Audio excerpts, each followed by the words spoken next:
एक बार की बात है, एक शहर में राहुल और पिंकी की शादी होती है और उनका एक बेटा होता है और कार में वो हॉस्पिटल से घर जा रहे होते हैं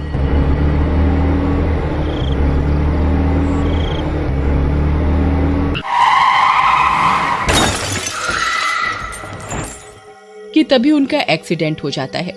राहुल को कुछ देर बाद होश आता है तो पिंकी मर चुकी होती है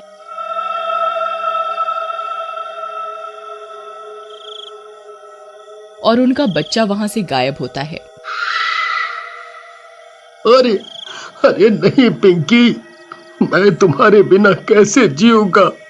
और मुन्ना मुन्ना कहाँ है? मुन्ना को कौन ले गया?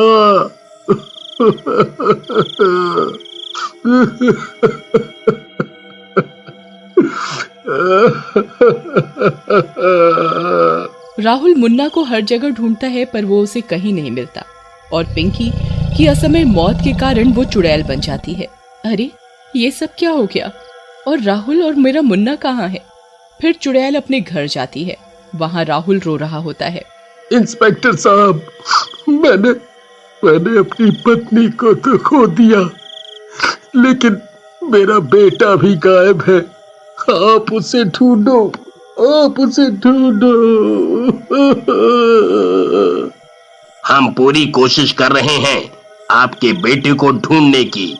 हमें थोड़ा सा टाइम दो। ये सब क्या है? मेरा बच्चा कहाँ गया? तभी दूसरी तरफ राहुल के पड़ोसी राज के घर बच्चा होता है।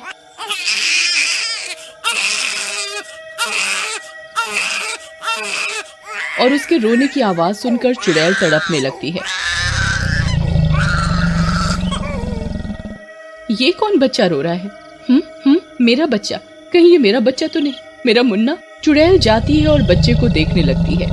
कविता, थैंक यू इतना प्यारा बेटा देने के लिए। बहुत सुंदर है, बिल्कुल मुझ पे गया है। आप पर ही गया है। आपका है तो आप पर ही तो जाएगा, पड़ोसियों पर थोड़ी जाएगा। लेकिन अब इसके लिए एक आया ढूंढो। मैं अकेले से नहीं संभाल सकती और कुछ दिन आराम करके मैं फिर नौकरी ज्वाइन करूंगी, पता है ना? आया? इतने छोटे बच्चे के लिए आया? कैसे लोग हैं? ये मेरा बच्चा है और ये लोग इतने छोटे बच्चे को आया के हाथ सौंपेंगे? अरे जब खुद पाल नहीं सकते तो पैदा क्यों करते हो? नहीं नहीं। चुड़ैल हमेशा अपने मुन्ना की याद में तड़पती रहती। वो हर वक्त उसी के आसपास ही रहने लगी। कविता और राज ने एक औरत को बुलाया और उसे आया की नौकरी दे दी और खुद कुछ समय बाद नौकरी पर जाने लगी। राज, ये आया हमारे बेटे को अच्छे से तो रखेगी ना हमारे पीछे से? अरे डोंट वरी डार्लिंग, आजकल तो ये सब करते हैं। अब थोड़ी एक बच्चे के लिए अपना जॉब और कैरियर छोड़ेंगे? कुछ नहीं होगा, चलो तुम। बच्चों का क्या है, पाल जाते हैं ऐसे ही। कमला, ये सब खाने की चीजें पड़ी हैं, तुम बेबी को टाइम पे खिला देना, मैं रात तक आ जाऊंगी। अरे मेम साहब, कौनो चिंता नहीं करो, ये तो हमरा बहुत पुराना काम है। तुम जाओ आराम से, बेबी की चिंता नहीं करो। फिर दोनों चले जाते हैं, लेकिन चुड़ैल हर समय वहीं रहती और कमला पर नजर रखती। बेवकूफ लोग, मुझे तो ये औरत ठीक नहीं लगती, लेकिन इसने कुछ भी गड़बड़ की तो मैं इसे जिंदा नहीं छोड़ूंगी। अरे वाह रे बाबा, क्या घर है, दबा के खाऊंगी। वाह, इनके फ्रिज में तो बहुत काजू बादाम रखा है। चल कमला, खा ले थोड़ा। अरे बाप रे बाप, इतनी सुंदर साड़ियां, इनको पहन के पूरा दिन सेठानी की तरह रहूंगी। वो लोग तो रात में आएंगे। दूसरी तरफ बच्चा भूख से रोने लगता है पर कमला उसे कुछ खाने को नहीं देती और सजने संवरने में लगी रहती है। अरे बच्चा रो रहा और तू खुद खाने में लगी है। अरे पहले इस आफत को ठिकाने लगाना पड़ेगा, दुखी कर दिया रो रो कर।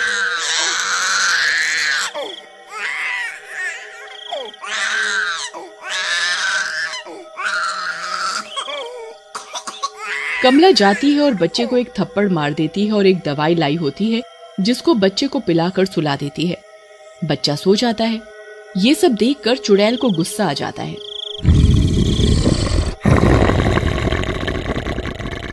चुड़ैल कमला के सामने आ जाती है और उसे गर्दन से उठा लेती है। मेरे मुन्ने को मारेगी तू? मेरे मुन्ने को बोल। अरे मर गई रे, चुड़ैल कहाँ से आ गई? अरे छोड़ दो, मुझे माफ कर दो, अब मैं ऐसा नहीं करूंगी। लेकिन चुड़ैल उसकी एक नहीं सुनती और उसे मार कर खा जाती है। रात